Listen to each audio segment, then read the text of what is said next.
G'day guys, my name is Don and you're watching my channel Don Astronomy. Today's video is about power issues that I've had. I've been having blackouts and not total blackouts but blackouts in my system. So I found the culprit, and the culprit is my Pegasus Astro Power Box. It's happened a few times while I've been acquisitioning and it's a horrible feeling. For one, you don't know how long it's been blacked out for, especially when you're only checking intermittently. And two, everything from the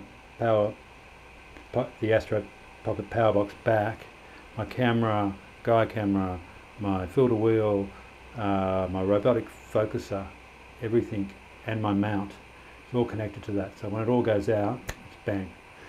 So that's been bugging me for a while, and it took me a while to find it, and it wasn't until I tried to find it a few times and I couldn't, and it just randomly black out, and it was really annoying me. But one time I was actually slewing to a target and it went bang.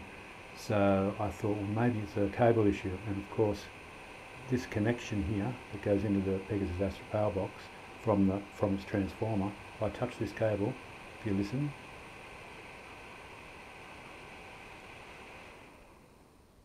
as you can see, it goes out. So the total power loss. So there's a dodgy connection in here.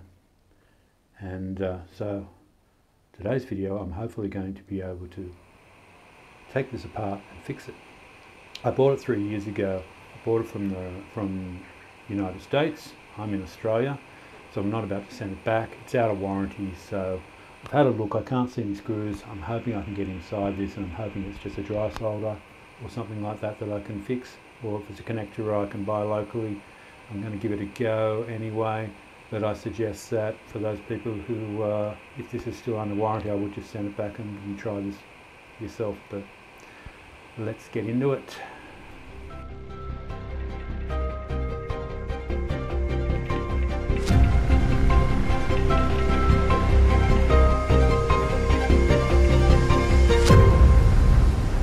Okay, power out time.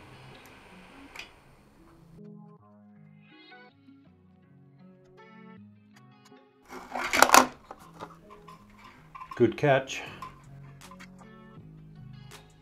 There she is.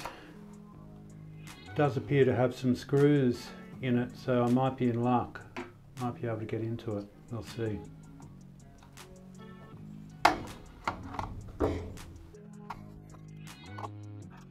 Let the fun begin. It's nice and easy to get into, at least. Now the hard part, I'm going to have to undo these two screws to see if there's a connection under here.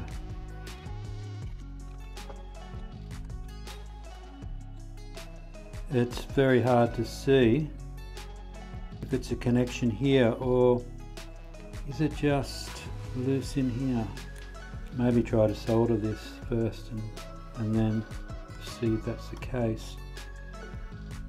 But if it's in here, I may have to actually buy another one of these somehow, fit it.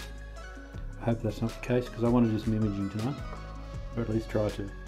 So these seem to be okay, and they're the grounds, so it's unlikely that all 4 grounds are gone, so I'm thinking that it's going to be these 2 connectors here.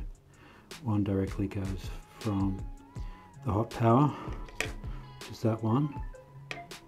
And there's this one as well. Someone's ringing me, of course. G'day. G'day, how are you? Alright, I'm in the middle of making a video.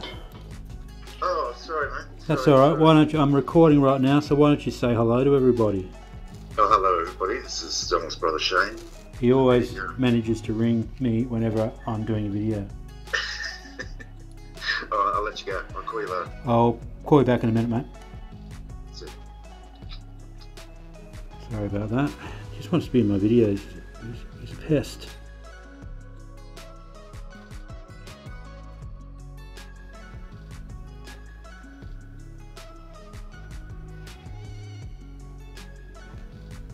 So I basically just reheated that joint and remelted it.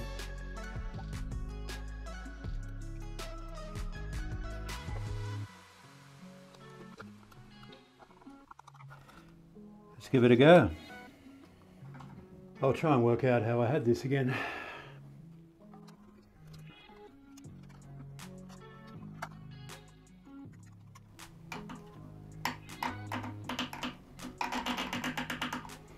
So I'm always cautious about this part.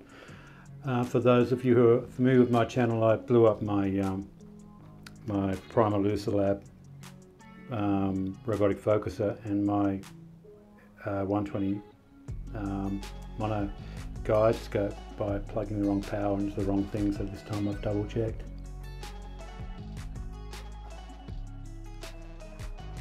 And one left. Moment of truth. Hooray. Well, that's a bit of relief. There you have it. I'll tidy this up later. So if that's ever happened to someone else, or one of you guys, then you know how to fix it now. Okay, I'm glad that went straightforward for a change. Quite often you do these things and you end up making more of a mess that you have to fix. I'm really glad that it was just resoldering that connection. I thought for a while that it might be broken inside the connector and I'd have to go and buy a new one, and you often can't get the same one, so you have to retrofit something and it just becomes a real hassle. But in this case it was straightforward. Having said that, I don't recommend anyone would do this, especially if your unit's under warranty. I wouldn't break it open, but as you could see, it was very easy to get into, and in this particular case I was lucky and it was an easy fix for me. Couldn't see any fractures on there. Mind you, I didn't get a magnifying glass out and have a good look, but I just redabbed some fresh solder on it and it's fixed the problems. In hindsight, I probably should have sucked that old solder out and put fresh stuff in, but look, if I have any more problems down the track, I know what to do now, and I will desolder the old solder and I'll put fresh stuff in, but hopefully now it won't give me any troubles for a while. So if this happens to anybody else, I'm hoping that this video comes in handy for you. And for now though, thanks guys for watching, and I'll see you in the next one.